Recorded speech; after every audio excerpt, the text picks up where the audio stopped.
One other thing that's been, I think, dominating both of our minds lately is this insane story regarding Russia allegedly paying the Taliban bounties for U.S. soldiers. And I really do want to throw some cold water on that story and give you guys some evidence as to why I think that we should not buy into the narrative that's being pushed out there by the same hawks who put us in Iraq, who put us in Afghanistan in the first place. I think that we should be equipped and armed with as much knowledge as possible to not fall victim to the nonsense that we're seeing from like the Liz Cheneys of the world, honestly. Like it's insane how easily people, I wouldn't say on the left, but how easily liberals fall for this kind of bait. So let's discuss. A few weeks ago, National Security Advisor, former National Security Advisor Susan Rice made what I would argue was an insane statement during an interview with Andrea Mitchell on MSNBC. Now, the interview touched on these allegations by intel agencies arguing that Russia was paying the Taliban bounties for U.S. soldiers in Afghanistan. Now, there was inconsistencies when it came to the intel. It had not been proven, at least not to anyone who's at all skeptical about this type of info or intel. And so here is Susan Rice arguing, you know, we actually make a lot of decisions based on faulty intel. Not a big deal. Take a look. The intelligence on Osama bin Laden being in that hideaway in Pakistan was 50-50. 50-50, and President Obama went after bin Laden, and you know the results. Is intelligence ever 100% or most likely 100%? No, Andrea, look, I was National Security Advisor. I can tell the American people with certainty that we don't ever or very, very rarely have 100% certainty. And that's not what we're aiming for. We, in this business of protecting the American people and our servicemen and women, have to do so often with imperfect information. So the fact that she admitted that they're not looking for 100% certainty and that they operate based on imperfect information should tell the American people a lot. That portion of the interview got absolutely no attention, but it does give you an inside look into how the intelligence community works, how our foreign policy decisions are made. And when you think about that, you should also consider, right, the financial incentives behind acting on faulty or incomplete intel. You should think about the number of civilians who die as a result of our aggression abroad. And this has led to all sorts of people calling for all-out war with Russia, which would be absolutely disastrous. We'll get to that in just a minute, but for now, let's focus on how questionable this so-called intel really is. So Susan Rice wasn't the only person who admitted that the intelligence is not bulletproof. In fact, a top U.S. general also admitted that there were some issues, some problems with this intelligence. According to CNN, General Frank McKenzie, the commander of the U.S. Central Command who oversees operations in the Middle East and Afghanistan, said that the intelligence concerning Russian operatives offering bounties to Taliban-linked militants was, quote, very worrisome, end quote, but that the information wasn't solid enough to hold up in a court of law. So it's important to know that the intel is not solid. But this story has been dominating news cycles as if it's already demonstrably true. It is not. After reading the intelligence reports, McKenzie also admitted, and this is a direct quote, I just didn't find that there was a causative link there. In this case, he continues, there just wasn't enough there. I sent the intelligence guys back to continue to dig on it. And I believe they're continuing to dig right now. And look, this is a perfect narrative for liberals who want to oust Donald Trump, because the whole argument is that Donald Trump was briefed on this and that he did nothing about it because he's in bed with Vladimir Putin. I don't know if Trump was actually briefed on this. I don't really care if Trump was briefed on this. What I do care about, though, is whether or not the intel that the media is reporting on as if it's true really is true. And based on what I've read through a very skeptical lens, it is not. It has not been proven. And I think that it's incredibly destructive and irresponsible to report on it as if this has already been proven. Now, Mackenzie does seem to operate on the same flawed logic heard from Susan Rice. During his statements, he also said the intelligence wasn't proved to me. It was proved enough to worry me. It wasn't proved enough that I take it to a court of law. That's often true in battlefield intelligence. And quite honestly, that's part of the problem. We rely on faulty intel to carry out drone strikes, signature strikes. These are the types of attacks that happen abroad that lead to unnecessary deaths of civilians. And then, during the Obama administration, the argument was we need to do this in the fight against terror, and civilians who die are collateral damage. And this perpetuates more war, more hostility toward the United States, and it's immoral, unethical, and just plain wrong. So warmongers are already beating the war drums due to this incomplete, inconsistent, faulty intel. And the Republicans over at the Lincoln Project, who absolutely despise Donald Trump, have exploited this storyline for this ad. Now, I'm going to show you a portion of it, and it's important for you to focus on the very last part where it's clear what these, Bush-Cheney era Republicans are hoping for moving forward. Months ago, Donald Trump learned that the Russians were paying bounties for dead American soldiers in Afghanistan. He chose to do nothing about it. Any commander-in-chief with a spine would be stomping the living shit out of some Russians right now, diplomatically, economically, or, if necessary, with the sort of asymmetric warfare they're using to send our kids home in body bags. Asymmetric warfare. So it doesn't surprise me at all. It doesn't surprise me at all that the same people who were very supportive of the Bush administration and his foreign policy would now turn around and start goading the United States to engage in absolute warfare with Russia, which again would be absolutely disastrous. We also need to be skeptical of the timing of this so-called intel, because on June 27th, the Trump administration was actually finalizing plans to pull 4,000 U.S. troops out of Afghanistan. I don't agree with Trump on pretty much anything, with the exception of some foreign policy decisions. Now, he did not understand why we still had troops in Afghanistan. We've been there for far too long, so he wanted to start withdrawing troops. But of course, the military-industrial complex didn't like that. People like Representative Liz Cheney, Dick Cheney's daughter, didn't like that. And so the Trump administration would have reduced the number of troops from 8,600 to 4,500, and would be the lowest number since the very earliest days of the war in Afghanistan, which began in 2001. It would pave the way for a U.S. exit, which Donald Trump remains determined to achieve. Now, in response, Liz Cheney issued a statement on her website, and here's what the statement said. The U.S. Taliban deal allows for premature troop withdrawal that is not conditions-based. Afghanistan Partnership and Transparency Act, which was an amendment proposed by Cheney, will help ensure that Congress and the American people are fully informed about America's withdrawal from Afghanistan and the impact it is having and will have on our security. So already they had proposed an amendment to the National Defense Authorization Act. And then all of a sudden, 2 days later, we hear about this intel. Oh, gee, isn't that convenient?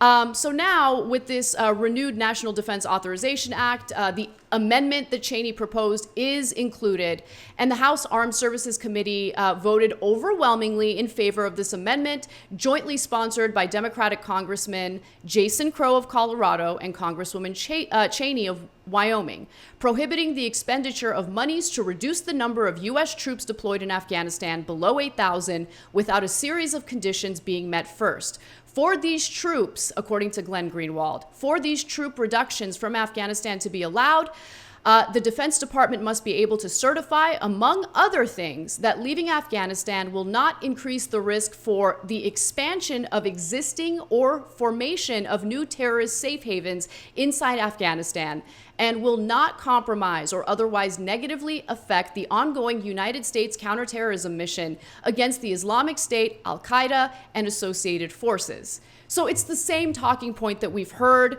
from these hawkish lawmakers who have loved engaging in these types of conflicts abroad. Oh, this is all about our fight against terror. We absolutely need to be there. But as you guys all know, that is the never-ending storyline to persuade Americans to be supportive of these wars. But luckily, polling has shown that Americans are sick of it. When Trump was considering war with Iran, his own supporters started to rebel against him, which is pretty rare to see. And so the appetite for war certainly isn't there. I think that there were Trump haters and Trump supporters alike who are actually very supportive of his efforts to withdraw U.S. troops from Afghanistan. But now all of a sudden we have this questionable intel that was further amplified by the mainstream media. So I also want to talk about the fact that there's already been attempts to link Russia to the Taliban. Years ago, it was alleged that Vladimir Putin was helping to arm the Taliban against U.S. soldiers in Afghanistan. And surprisingly, there was a hearing on this. The hearing took place in 2017, and General Jim Mattis actually testified before the House Armed Services Committee and argued that these accusations really don't make much sense. Take a look. So I think that this is very difficult to discern why they would do something that's not in their best interest.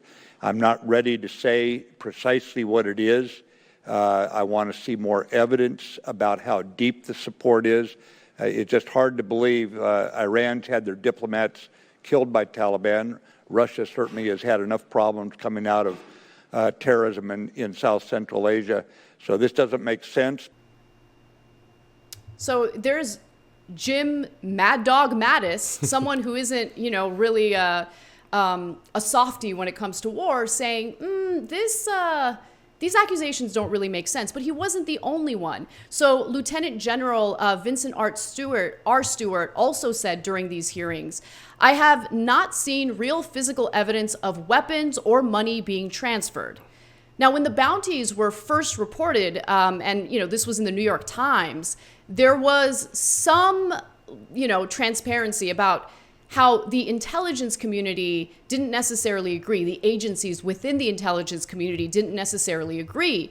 So another official, according to the Times, said there was broad agreement that the intelligence assessment was accurate, with some complexities because different aspects of the intelligence, including interrogations and surveillance data, resulted in some differences among agencies in how much confidence to put in each type.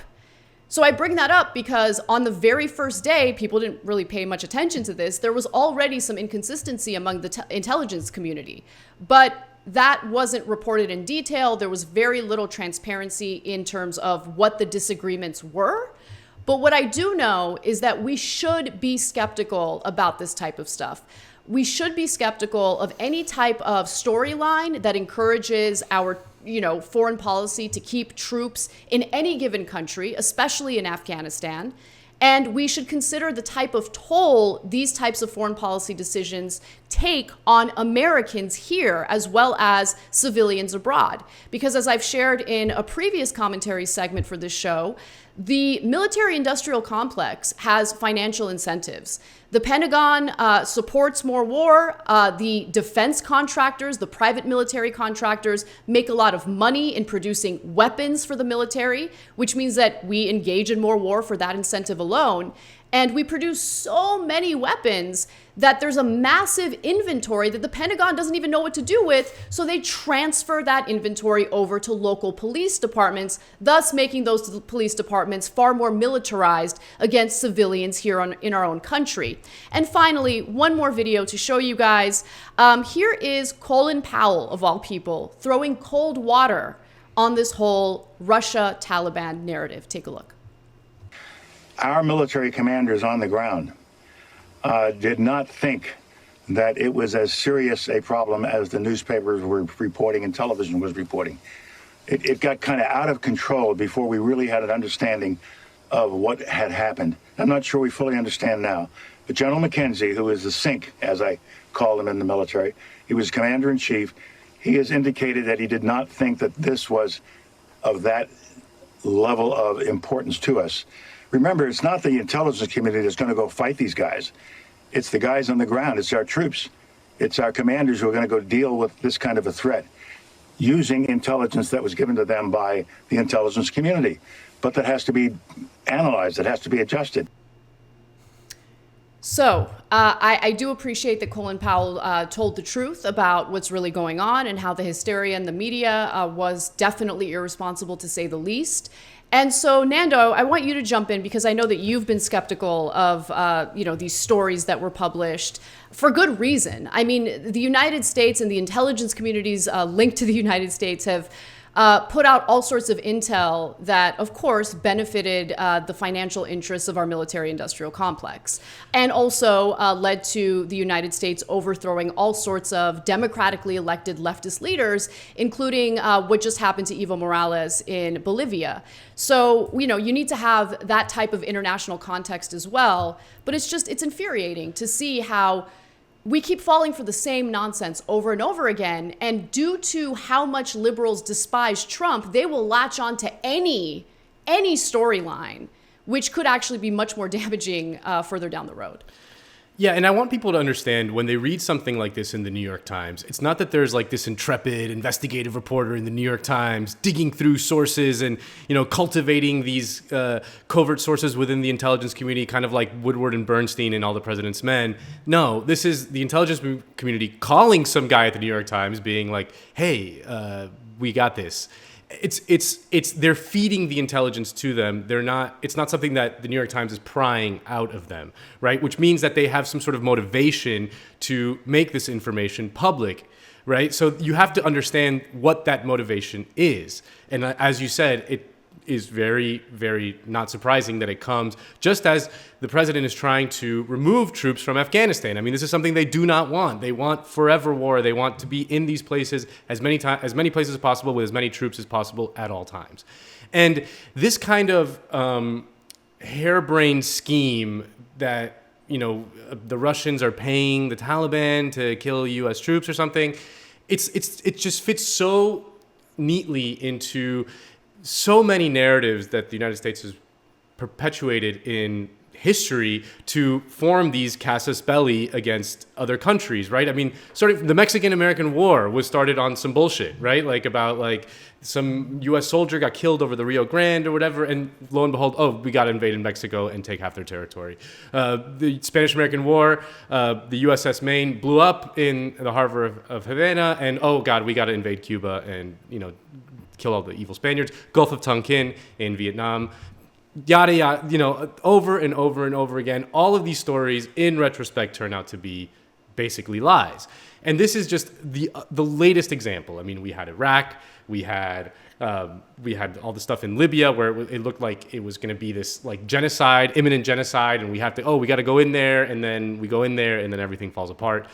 This is just the latest thing. And then this idea that the Taliban needs some sort of extra financial motivation to kill U.S. troops. I mean, the U.S. has been in Afghanistan since 2001. We've been there for 19 years. Over 100,000 people have died in Afghanistan. Like, when you're in a war, when you're invading another country, people shoot back. I mean, that's just what happens. It's like this idea that, oh my God, they're getting an extra $500 a head to kill, you know what I mean? Like, it's just so...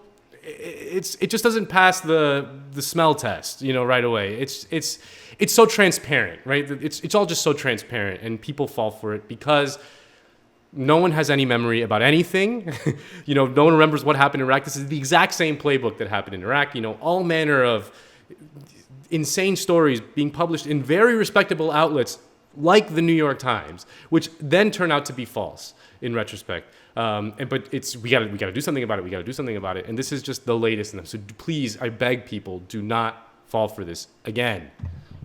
Exactly. Just one point that I want to piggyback off of. So you mentioned, the Taliban didn't really need any type of incentive from Russia to attack U.S. soldiers. Remember, they view U.S. soldiers as an occupying force in Afghanistan. I wonder why they would do that. I think maybe because the U.S. is So- occupying Afghanistan. And by the way, this also further, I think that the way that this narrative was crafted in some ways is kind of clever, because if there's any examples that they can point to of the Afghanistan attacking US soldiers, they can blame it on these Russian bounties. Or if it happens again in the future, would you look at that? It's because of Russia, right? But no, you guys, remember, the Taliban was already attacking US soldiers. Why? Because they see the United States as an occupying force in Afghanistan. And so, yes, you're totally right, Nando. And like, it's strange when you're begging an audience as smart as the Jacobin audience to not buy the BS. But my hope is that, you guys will share this video with some of your more, less skeptical friends, and they'll be more, they'll find this so-called intel more troubling than the mainstream media has reported as stenographers.